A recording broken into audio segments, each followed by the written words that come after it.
देखिए, सफलता पहले से की गई तैयारी पर निर्भर है और बिना ऐसी तैयारी के असफलता निश्चित है। यानी कि आप पहले से तैयारी बनाकर नहीं रखेंगे तो आपको निश्चित रूप से असफल होना पड़ेगा। लेकिन अगर आप पूरी तैयारी के साथ किसी भी काम को कर रहे हैं तो आप निश्चित रूप से सफल हो जाएंगे। देखिए, आज है 22 फरवरी का दिन और आज के वीडियो में टोटल 12 मोस्ट इंपॉर्टेंट प्रश्नों पर हम चर्चा करेंगे।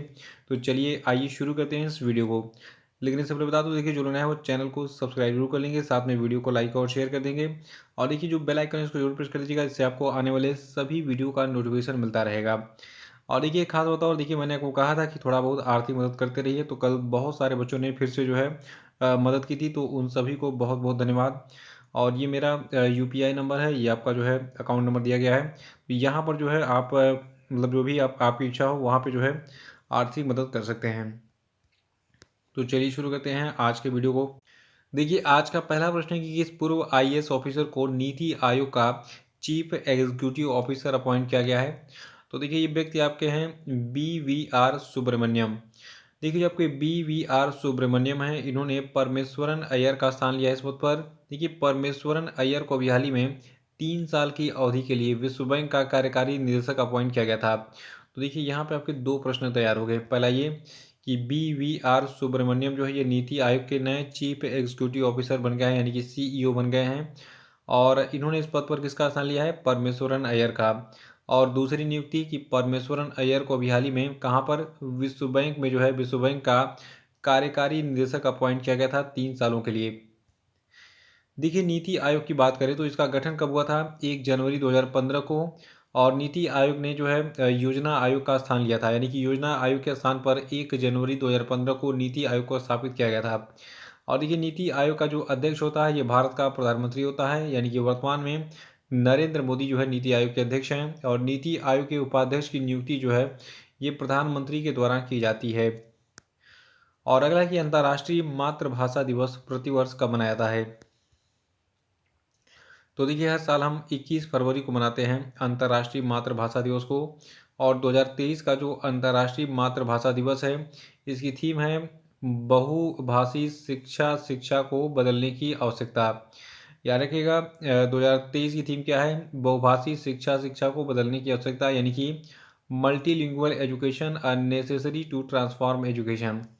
और देखिए ये जो वर्ष सन 2000 था, ठीक है, तो सन 2000 से यानी कि 2000 से, ठीक है, क्या माना जा रहा है? पूरे विश्व में ये दिवस यानी कि अंतर्राष्ट्रीय मातृभाषा दिवस प्रतिवर्ष मनाया जा रहा है। और देखिए वर्ष 1999 में इसकी घोषणा की गई थी यूनेस्को के द्वारा कि भैया 21 फरवरी को आप लोग विश्व मातृभाषा दिवस मनाएंगे हर साल, ठीक है।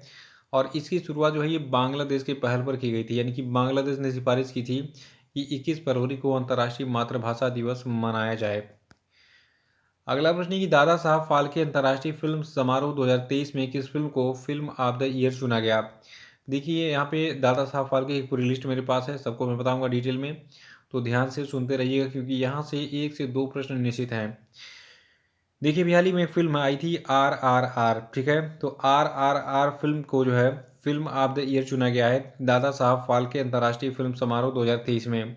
और देखिए अभी हाल ही में इस फिल्म का जो फिल्म समारोह का जो आयोजन है, यानी कि दादा साहब फाल्के अंतर्राष्ट्रीय फिल्म समारोह 2023 का जो आयोजन है ये मुंबई में किया गया था, इसको नोट कर लीजिएगा। और देखिए खास बात और, एक फिल्म थी द कश्मीर फाइल्स, इसको बेस्ट फिल्म का अवार्ड मिला इस समारोह में। और रणबीर कपूर को बेस्ट एक्टर का पुरस्कार दिया गया। और फिल्म RRR को फिल्म ऑफ द ईयर चुना गया। गंगूबाई काठियावाड़ी में शानदार अभिनय के लिए आलिया भट्ट को बेस्ट एक्ट्रेस का पुरस्कार मिला। और बेस्ट प्रोमिसिंग एक्टर का पुरस्कार सुपर हिट फिल्म कांतारा के एक्टर ऋषभ शेट्टी ने जीता। यहाँ पे मेरे पास पूरी लिस्ट है, ठीक है। देखिए बेस्ट फिल्म का पुरस्कार किसको मिला है? द कश्मीर फाइल्स को। फिल्म ऑफ द ईयर कौन चुनी गई? RRR। बेस्ट एक्ट्रेस चुनी गई आलिया भट्ट गंगूबाई काठियावाड़ी के लिए। और ब्रह्मास्त्र में ब्रह्मास्त्र पार्ट 1 में अभिनय के लिए रणबीर कपूर को बेस्ट एक्टर का पुरस्कार मिला। और बेस्ट एक्टर क्रिटिक्स का पुरस्कार वरुण धवन को मिला भेड़िया में। और कांतारा में अभिनय के लिए ऋषभ शेट्टी को बेस्ट प्रोमिसिंग एक्टर का पुरस्कार मिला। और सर्वश्रेष्ठ पुरुष गायक का पुरस्कार सचेत टंडन ने जीता। और सर्वश्रेष्ठ महिला गायक का पुरस्कार नीति मोहन ने जीता। और मोस्ट वर्सेटाइल एक्टर का पुरस्कार जो है अनुपम खेर को दिया गया द कश्मीर फाइल्स के लिए। और बेस्ट टीवी एक्टर का पुरस्कार जैन इमाम ने जीता फना इश्क में मरजावा के लिए। ठीक है। अगला प्रश्न है कि चेस में भारत के 80वें ग्रैंड मास्टर कौन बने। देखिए, ग्रैंड मास्टरों की संख्या पूछी जाती है कि मतलब क्रम पूछा जाता है कि कौन से क्रम का कौन बना। तो 80वें ग्रैंड मास्टर भारत के बन गए हैं विग्नेश एन आर। देखिए, हाल ही में भारत के 24 वर्षीय chess player Vignesh N R ने जर्मनी के इंटरनेशनल मास्टर इल्जा स्नाइडर को हराकर जो है देश के 80वें ग्रैंड मास्टर जो है ये बन गए हैं। और इसके साथ ही इन्होंने जर्मनी में 24वां नॉर्ड वेस्ट कप 2023 का टाइटल भी अपने नाम किया। देखिए, इसके पहले जो आपके विग्नेश एन आर हैं, इनके एक भाई हैं विशाख एन आर। इन्होंने वर्ष 2019 में जो है भारत का 59वां ग्रैंड मास्टर बनकर भारत का मान बढ़ाया था। तो देखिए, दोनों भाई जो है ये ग्रैंड मास्टर बन गए हैं। तो इस तरह भारत के ग्रैंड मास्टर चेस इतिहास में पहली बार दो भाई भारत के ग्रैंड मास्टर बने हैं। कौन कौन? विग्नेश एन आर और इनके भाई विशाख एन आर। और एक सबसे खास बात मैं आपको बताने जा रहा हूँ। देखिए, प्रणेश एम जो है ये भारत के 79वें ग्रैंड मास्टर इसके पहले बने थे। यानी कि ये 80वें बने हैं इसके पहले वाले, यानी कि 79वें जो है ग्रैंड मास्टर भारत के बने थे प्रणेश एम। और देखिए, प्रणेश एम जो है इन्होंने ये उपलब्धि स्टॉकहोम में रिल्टन कप जीतने के बाद हासिल किया था। तो इन दोनों के बारे में याद रखिएगा। और देखिए, जो वार्षिकांक का पीडीएफ मैंने बनाया था, ठीक है, वो वार्षिकांक 2022 थे इसका, उसमें मैंने पूरी लिस्ट दी थी कि शुरू से अंत तक जो है 2022 में कौन कौन ग्रैंड मास्टर, कितने ग्रैंड मास्टर बने थे।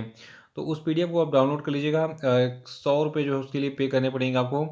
तो इससे मेरी आर्थिक मदद भी हो जाएगी और आपको पीडीएफ मिल जाएगा जिसको पढ़कर आप आगामी परीक्षा में करंट अफेयर के सारे प्रश्नों को आराम से हल कर सकते हैं। तो उसको जो है ज़रूर पढ़ लीजिएगा। और नहीं पढ़ने का इच्छा कर रहा है तो आप जो है वार्षिका का मैंने वीडियो बनाया था, तो उसको देख लीजिएगा। टोटल 35 वीडियो में 3500 प्रश्नों को मैंने उसमें कवर किया था। ठीक है, तो उसको पढ़ना जरूरी है। और पांचवा प्रश्न है कि ISSF वर्ल्ड कप में किस देश ने 10 metre air pistol mixed team का गोल्ड मेडल जीता है। तो देखिए, भारत ने भी हाल ही में ISSF वर्ल्ड कप में जो है 10 metre air pistol mixed team का गोल्ड मेडल जीता। देखिए, मिस्र के काहिरा में जो है इस बार जो आपका ISS वर्ल्ड कप है ये आयोजित किया जा रहा है। याद रखिएगा, अगर एग्जाम में पूछा जाए कि ISSF वर्ल्ड कप 2023 का आयोजन कहाँ पे किया गया, तो इसका आयोजन जो है मिस्र के काहिरा में किया गया था। और यहाँ पर ISSF विश्व कप 2023 में 10 मीटर एयर पिस्टल मिस्री टीम स्पर्धा में भारत ने क्या जीता? गोल्ड मेडल, यानी कि स्वर्ण पदक। और देखिए, इसके साथ ही रुद्रांश बाला साहेब पाटिल और आर नर्मदा नितिन वाली जोड़ी जो भारत की जोड़ी थी, तो इसने जो है 10 मीटर एयर राइफल्स मिस्री टीम का गोल्ड मेडल भी जीता। और 10 मीटर एयर पिस्टल मिस्री टीम में वरुण तोमर और रिदम सांगवान जो है ये शामिल थे, जिसमें भारत को गोल्ड मेडल मिला था। और देखिए, वरुण तोमर ने पुरुषों की 10 मीटर एयर पिस्टल स्पर्धा में भी जो है कांस्य पदक जीता था। और एक खास बात, जो इंटरनेशनल शूटिंग स्पोर्ट फेडरेशन यानी कि ISSF है, ये क्या करता है, ये राइफल, पिस्टल और शॉटगन कैटेगरी में ओलंपिक शूटिंग इवेंट्स का जो है एक शासी निकाय है। और हर साल ये जो है क्या करता है, विश्व कप आयोजित करता है, यानी कि ISSF वर्ल्ड कप आयोजित करता है। और अगला प्रश्न है कि वेदांता फॉक्सकॉन जेबी के द्वारा भारत की पहली सेमी कंडक्टर फैसिलिटी किस राज्य में स्थापित की जा रही है। तो देखिए, वेदांता फॉक्सकॉन जेबी के द्वारा गुजरात राज्य में भारत की पहली सेमी कंडक्टर फैसिलिटी जो है स्थापित की जा रही है। और इसके लिए जो है देखिए, दोनों यानी गुजरात सरकार के बीच में और वेदांता फॉक्सकॉन जेबी के द्वारा जो है समझौता भी हुआ था। तो पूरी डिटेल को मैं आपको बताने जा रहा हूँ, ध्यान सुनिएगा। देखिए, अनिल अग्रवाल के स्वामित्व वाली वेदांता और बीहेमोथ फॉक्सकॉन ने गुजरात के धोलेरा स्पेशल इन्वेस्टमेंट जोन में जो है एक सेमी कंडक्टर और डिस्प्ले मैन्युफैक्चरिंग फैसिलिटी बनाने के तहत अपने संयुक्त उद्यम की घोषणा कर दी है। और ये भारत की पहली सेमीकंडक्टर मैन्युफैक्चरिंग यूनिट होगी, इसलिए एग्जाम के लिए और इम्पोर्टेंट है। और एक खास बात, जो वेदांता फॉक्सकॉन ज्वाइंट वेंचर है, इसने गुजरात सरकार के साथ सेमीकंडक्टर बनाने के लिए और विनिर्माण सुविधा के लिए जो है कुल 1,54,000 करोड़ रुपए के निवेश के लिए एक समझौते ज्ञापन पर हस्ताक्षर किया था हाल ही में। और सातवां कि हाल ही में यूनिफाइड पेमेंट्स इंटरफेस ने किस देश के साथ मिलकर क्रॉस बॉर्डर कनेक्टिविटी लॉन्च किया। तो देखिए, अभी हाल ही में यूनिफाइड पेमेंट इंटरफेस ने जो है यानी कि भारत के यूपीआई ने जो है सिंगापुर के साथ मिलकर क्रॉस बॉर्डर कनेक्टिविटी लॉन्च किया। क्रॉस बॉर्डर मतलब हम अपने देश से आपके देश में पैसा भेजेंगे यूपीआई के माध्यम से। देखिए अभी हाल ही में पीएम मोदी और सिंगापुर के प्रधानमंत्री ली सियन लुंग ने 21 फरवरी 2023 को भारत के यूनिफाइड पेमेंट इंटरफेस और सिंगापुर के पे नाउ के बीच में क्रॉस बॉर्डर कनेक्टिविटी के वर्चुअल लॉन्चिंग में भाग लिया। यानी कि वर्चुअल रूप में जो है दोनों देशों के प्रधानमंत्री ने उपस्थित होकर इसको लॉन्च किया, ठीक है। और देखिए इस पहल से फ़ायदा क्या होगा। देखिए इस पहल से दोनों देश यानी कि भारत और सिंगापुर के लोगों को अपने मोबाइल से तुरंत और कम कीमत पर फंड ट्रांसफ़र करने में मदद मिलेगी। और एक खास बात और देखिए, जो आपका national payment corporation of India यानी कि एनपीसीआई है, इसके द्वारा जारी आंकड़ों के अनुसार जो आपका यूपीआई है यानी कि यूनिफाइड पेमेंट इंटरफेस है, इसने दिसंबर 2022 में कुल 12.82 ट्रिलियन रुपए के 7.82 बिलियन से अधिक लेन देन दर्ज किए, जो कि अपने आप में एक विश्व रिकॉर्ड बन गया है। तो ये एक्स्ट्रा फैक्ट है, इसको अलग से नोट कर सकते हैं आप। ये भी एग्जाम में पूछा जा सकता है कि किस महीने में, देखिए पूछा जाता है किस महीने में कितना लेन देन हुआ यूपीआई के द्वारा या फिर किस बैंक का जो भी है। तो अभी जो हमारे सामने है उस चीज़ को आप नोट कर लीजिए, ठीक है। और अगला प्रश्न हमारा है कि हाल ही में किसे जगुआर लैंड रोवर इंडिया का नया एमडी बनाया गया। देखिए अपने आप में ये भी एक इम्पोर्टेंट प्रश्न आ गया। देखिए हाल ही में राजन अंबा को जगुआर लैंड रोवर इंडिया का नया एमडी बनाया गया है। देखिए टाटा मोटर्स ने राजन अंबा को अभी हाल ही में जगुआर लैंड रोवर इंडिया का प्रबंध निदेशक नियुक्त किया है और ये 1 मार्च 2023 को अपना कार्यभार संभालेंगे। और देखिए जो आपके राजन अंबा हैं, इन्होंने इस पद पर रोहित सूरी का स्थान लिया है। और नवा प्रश्न है कि हाल ही में किस प्रसिद्ध यक्षगान गायक और पटकथा लेखक का 85 वर्ष की आयु में निधन हो गया। तो देखिए ये व्यक्ति आपके थे बलीपा नारायण भागवत। तो बलीपा नारायण भागवत जो है एक यक्षगान गायक थे और पटकथा लेखक थे। इनका 85 ईयर की उम्र में निधन हो गया है। देखिए 13 अप्रैल 1938 को केरल के कासरगोड जिले में इनका जन्म हुआ था। तो इस जिले में एक गांव है पादरे गांव, तो यहाँ पर इनका जन्म हुआ था और इन्होंने कई यक्षगान एपिसोड लिखे थे और इन्हें प्यार से बलीपा स्टाइल कहा जाता था। तो बलीपा नारायण भागवत को बलीपा स्टाइल के नाम से जाना था और ये केरल के एक बहुत ही फेमस यक्षगान गायक और पटकथा लेखक थे, याद रखिएगा। इनका निधन हो गया है। और एक और व्यक्ति हैं शहनवाज प्रधान, इनका भी निधन हो गया हाल ही में। तो देखिए प्रश्न हमारा है कि किस प्रसिद्ध वेब सीरीज के अभिनेता शहनवाज प्रधान का हाल ही में निधन हो गया।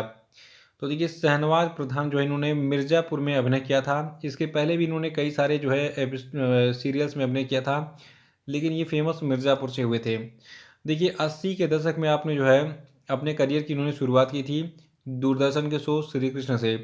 आपने श्री कृष्ण का जो है एपिसोड देखा होगा, इसमें इन्होंने नंद की भूमिका निभाई थी। तो नंद बाबा की भूमिका शहनवाज प्रधान ने निभाई थी।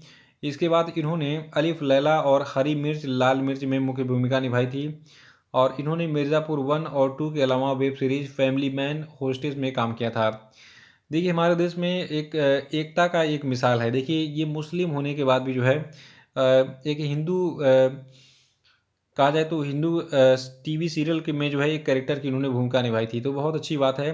देखिए एकता बहुत ज़रूरी है, हिंदू हो या मुस्लिम हो या सिख हो या ईसाई हो, सभी के पैदा होने का तरीका एक ही है, मरने का तरीका भी एक ही है। सभी नंगे पैदा होते हैं और नंगे ही मर जाते हैं। यानी कि मतलब कुछ लेकर नहीं आ पाए हैं, ना ही कुछ लेकर जाएंगे, ठीक है। ये शरीर नश्वर है, चाहे किसी भी धर्म का हो, सबके लिए जो है सेम प्रोसेस है। सभी अनाज खाते हैं और सांस लेते हैं तो उसमें ऑक्सीजन ही लेते हैं, CO2 छोड़ते हैं। मतलब कोई भी चीज़ डिफरेंट नहीं है। धर्म वगैरह जो है ये इंसान नहीं बनाया है। तो धर्म के नाम पर लड़ना बहुत ही बेवकूफ़ी है, ठीक है।